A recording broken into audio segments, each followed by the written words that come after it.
You think it's cold? Oh, where? Ooh, the armpit of the world. Let's check Alton. Alton. Because it typically has a cold pocket over there. And then my next best guess would be Circleville. Penguich is still going to get protected, a little bit. But I'd say Alton or Circleville. Alton's close, but they're kind of a piker. They're at 3. 3 degrees. A whole 3 degrees. Guys, stay in your houses. My gosh. And make sure your pipes aren't breaking. That's been on today's topic. Penguich is at 7. See? Alton was colder. One of these days, we're going to get a warm front in Penguich. But they're pikers by comparison. Where at Bryan Head, it's 5 below. 5 below at Bryan Head. My Hannah. So there you go. All right. Well, we have the coldest weather in southern Utah, brought to you by KSUB. 32 at St. George, and 16 here in Cedar City this morning. Well, you may have heard about this in the news. Former Miami Dolphins head coach Brian Flores is filing a lawsuit against the NFL, saying there's racial discrimination in the league's hiring processes. This is how it came about, we've learned. Flores alleges that the New York Giants decided to hire Brian DeBall as their next head coach even before Flores himself was interviewed for the job, and this is how he found out about it. He found out after New England head coach Bill Belichick texted him thinking that he was texting DeBall, congratulating DeBall on being hired. Oops. And this was days before Flores was to interview for the same job. Oops. So, that's sports. Oh, what a tangled web we weave when we text. That's all I Just don't text. Just don't do it. Well, just, make sure you're contacting the appropriate content. And going See, through that would that. require people thinking, and that doesn't happen very much. No, we don't have Especially when people they that text. think. Oh my goodness. Well, In fact, I think that's their new line, don't text and think. I think that's what man, or think before you text. Yeah.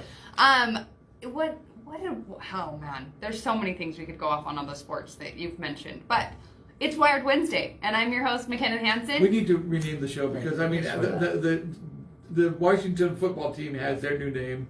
So I think it's just We time need to do a 2-year process. get you a new name for come your up show. with a lame And it'll be a name. lame name, whatever we come up with. After we all witnessed, and I say we all because this entire community went through the pain and suffering of renaming one of our high schools, and umpteenth hundreds of thousands dollars later, I don't want to waste the energy.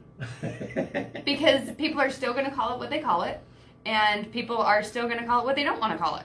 So, at the end of the day, it's a moot point, other than time, heartburn, and frustration. Yeah, good point. It's true. So, there's going into that mentality. What can I control and what can't I control? My big rocks are what I can control. The water is what I can't control. Right. So, anyways, this is McKenna Hansen. My co-host today was caught up with some different pipes freezing in his house this morning. That's not good. So, I don't know if there was any damage, but I am encouraging everybody to make sure that they have cupboards open, and especially throughout today and tomorrow. The temperatures are going to be well into It's supposed to be 20s. colder tonight. It's supposed to be even colder tonight than it was last So night. single digits again, even colder than that. And please open some cupboards, get some warmer air flowing now, through your house. That's a different advice than I was given, and then what I usually do is I usually just let water some drip all overnight. You can do that as long as. So what happens when a pipe freezes, and I am not a plumber by any means, and my husband would be laughing at me right now, but from what I understand, as long as there is a constant flow and it doesn't freeze solid in one section, so when you put the pressure on it, then that's when the breaking happens, is when you pressurize it and it can't get out, right? It just backs up in the pipe itself. So Right. If you can keep the pipe area warmer instead of just a slow drip through the night, then the ice can still accumulate around the pipe, kind of like a river freezing. You can still get a frozen river. So, Because we did that last night. I set some water dripping in one of our sinks. And yeah, and I was just taught to open some cupboards, just crack them open with your trash can and put the doors up against it. That'll give enough flow of air through your furnace air or your Right. heat stove or however you heat Of your course, home. of course, like many people do at nighttime, we turn our heat down. It actually does it automatically now. Right, right. But still, we don't let it get below, I think, 61 or 2, something like that. Right, which is still well above freezing. So. Yeah, don't ask us when we get out of bed in the morning. Well, no. It Yes, feels that's freezing to oh us. yes, no. I'm a 70 degrees all year round kind of a girl. So. And I have learned the lesson finally. Today I wore, I don't have it here because it's too big. I wore an actual coat today instead of a sweatshirt. Oh wow, good for you. And- I did bring my caterpillar coat. And I said, it might be the day to bring the other car, but we're taking the one with the heater today. Hey, all in good faith. So today I want to talk about how young ranchers and producers can get started, and it really is. It's going into different products that are in the area, right? I have a question. Yes, of course. So, you would think that the traditional way of doing that would be, and I'm asking you for seriously, would be you've been exposed to it all your life, you're taking over the operation as your generation ahead of you. But I'm asking this, so are you seeing younger people saying, I would like to start into that? Because Yes. Really, that's cool. Yes, so there are different opportunities and different ways to just get started. And one thing that I have found, especially working with agriculture across the area, from Kanab to Enterprise, from St. George, up into even Milford, I've been exposed to ag operations. And I get that we are typically a cow-calf operation in this area, and that we produce alfalfa and sorghum, some wheat and corn for the feed, corn for the dairies. But that is kind of in a nutshell what this area produces. So how do people get started? And how do young people get started? Is one, going and talking to an older producer, talking to any producer, because eventually they're going to need a succession plan in place. And I was talking with some young farmers just yesterday, and their ability to purchase or their ability to start working somebody's ranch because none of their family wanted it. Oh. And Okay. and this young couple came in and said, "Hey, we want to do this. This is our livelihood. We want this, and we understand that it's a sacrifice, because typically if you've been raised in being a producer, there's a few old families around. You're either making it or you're trying to get out of it, and you've suffered the 20, 30, 40, 50 years of having nothing and barely having enough to fill up the tank. And with all the different price fluctuations, you're just sick of it, right? Sure. Try to find somebody who wants it.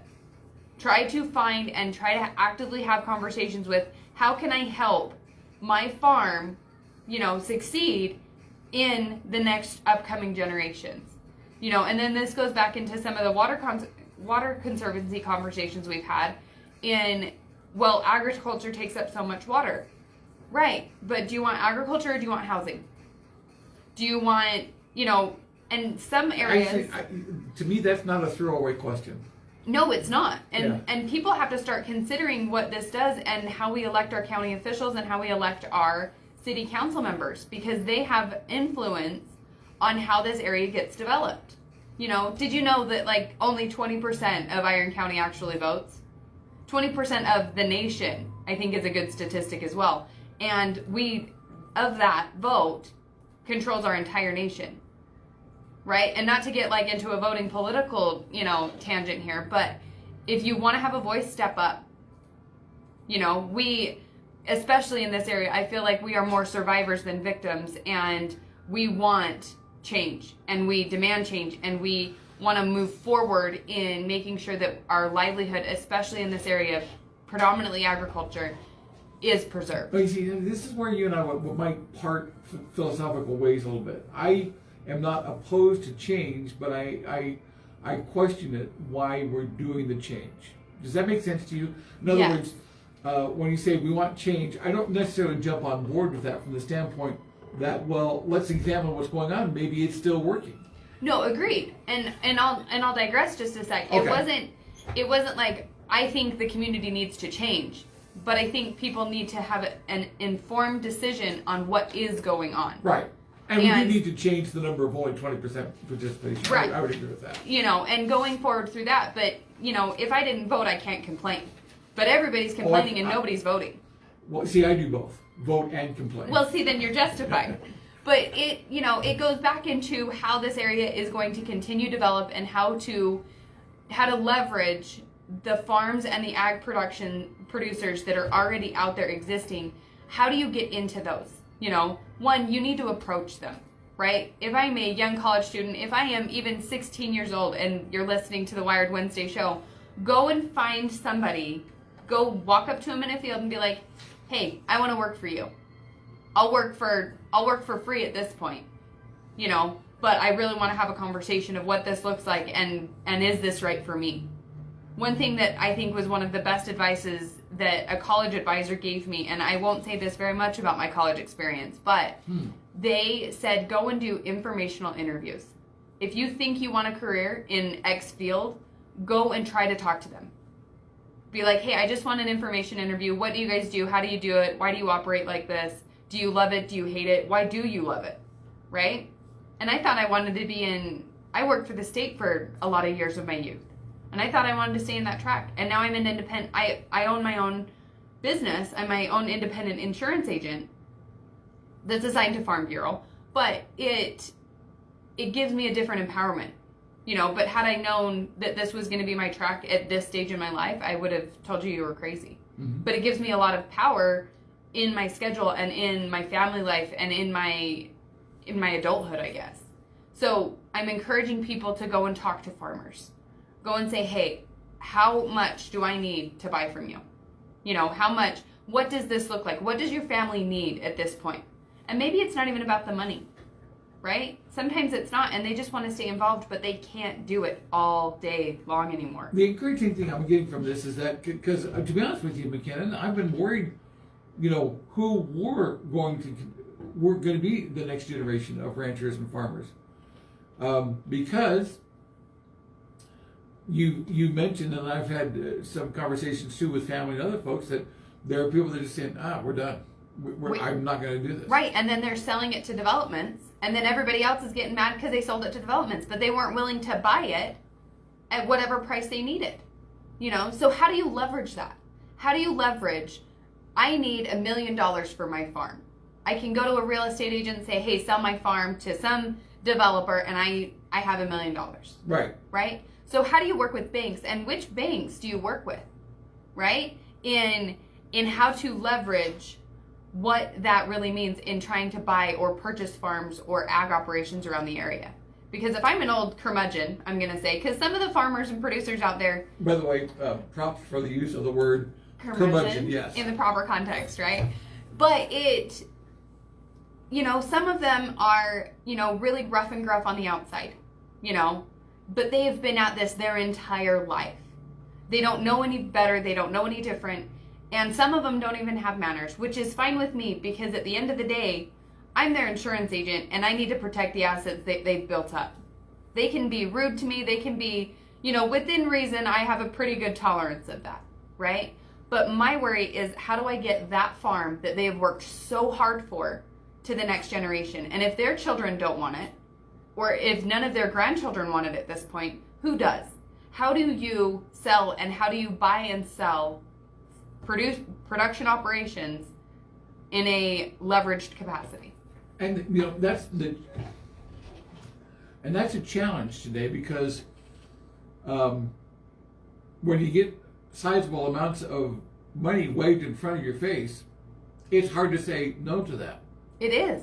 But if I had the same buying power as Joe Schmo real estate agent, wouldn't it be better to keep it in ag production, at least in a views point, like at a 10,000 foot level? See, and you're not preaching to the non-choir here, but still, if a guy, look, I can see what's happened to our industry, because maybe a couple of decades ago, people came wandering into radio stations like us and waved, frankly, stupid amounts of money, and of course the answer was, yeah, we'll sell. I mean, it wasn't just, I'm not speaking specifically us, but Right. I watched it and I go, how can you justify paying that much for that property? But they were. And of course, the mom and pop operations who were getting tired said, yeah, okay, we're out of here. Right. They ran off to retirement and they had a nice nest egg. I can't really blame them. No, but at the same time, those situations are happening more and more. And how do you produce a new producer into that world and influx their income? And that's the key, because you've got to have the perfect storm in that case to have the ability to finance that project. You have to have the ability to make sure that they can get on, and then you got to find the people that want to do it. What if I told you it was easier than you're making it? I'd be happily surprised. So through life insurance, you can leverage $1 for $100, right? Okay. You can leverage whatever you're paying for whatever volume you need. You instantly have that much money for the volume of the policy you've written, right? Okay. Now, I'm not saying life insurance is $1 for $100 by any means. You know, there's a whole algorithm and a bunch of math geeky things that I do, okay? But if you got a young producer to take out life insurance on an older couple, so that the money that they're buying the farm with goes to their family, but the young producer is responsible for that, the family gets their money still. I hadn't even thought of that. Right. You have an insurable interest if you are purchasing something from another person, just like your house. It's an insurable interest. You want to make sure that your mortgage is paid off, so you get a life insurance policy on your spouse. Right. Theoretically, you get them on both spouses, because who knows what's going to happen to their income. Right. At least the house is paid off. I'm not talking about replacement income. I'm not talking about all the high tootin' flutin' things that I can do, right? Simply number for number. If you need $1 million for your farm, if we took out a policy on the husband and wife that are retiring, right? The young producer was responsible for the premiums to get paid, right? Through the operation, the family still gets their money. Now, I want to make sure I'm following you correctly. They still get their money, but only on the passing of the parent, right? Right. Okay, all right. But they still get their money. They still get their money. And really, typically, at least in the situations that I've come across, right? The older couple either has enough Social Security or enough in savings to survive at a good lifestyle, right? They haven't been done with their money by any means. So they don't need that $1 million. They're don't really need that. planning for their future. Okay. Right? They're really planning for their family. Or, the young producer that came in and said, hey, I want to buy out your farm. Let's say the person has, in my situation, there would have been 5 siblings that I would have had to buy out. Right? So if I was smart about it, I could have put life insurance on the mom and pop, right? To then give the money to the siblings. And then I would own the farm. And the only thing that I would be responsible for, well, not only thing, right? But because I'm not an accountant and I'm not a real estate agent. But if you took and bought the farm with $1 million between the $500 on each parent, right? And then got a little bit more for the taxes that you're now responsible for. But otherwise, you have all of the producing income that operation had. And if you can make it more efficient with the technology that we have today, there are banks that are out there, specifically Western Ag Credit, that want to help young farmers and ranchers get into the industry. That's why they exist. Through Farm Bureau, we can offer strategies. So Western Ag would then help do the transaction. It's an operating expense. Wow. It's a tangled web when you look at it, but it's all very strategic and very planned out. And this is what I specialize in with succession planning.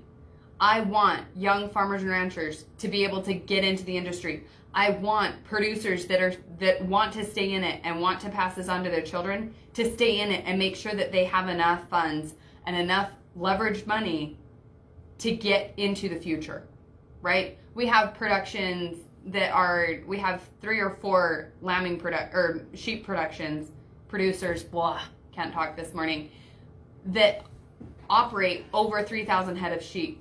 That's a fair amount of income, but it's also a fair amount of expenses. So what does it look like in getting from one generation to the other? And with the tax liability and the inheritance thing and always things that continually fluctuate with each administration, something's better than nothing, but you have to get started sooner than later. When was the best time to plant a tree? 20 years ago. And the next best? Today. Right. And I've used that analogy. I mean, when Reese has come here as well, we go through succession planning and we set out a plan of what does this look like? What's really the driving force in this purchase, or what's really the driving force in getting out of the production? If it's flat money and they want $1 million today, then maybe that's not the farm that you need to purchase. But if it's the money for their families, maybe that's a different conversation. Yeah, I'm going to say there are some that are getting out and they want the money right now. Right, So which is understandable, Right. you know. But then how could you have a different conversation with that producer, right? How could you say, well, if you continue to have that, you know, $40,000 salary or whatever, and your family got the $1 million after your passing, is that something that you would be interested in, right?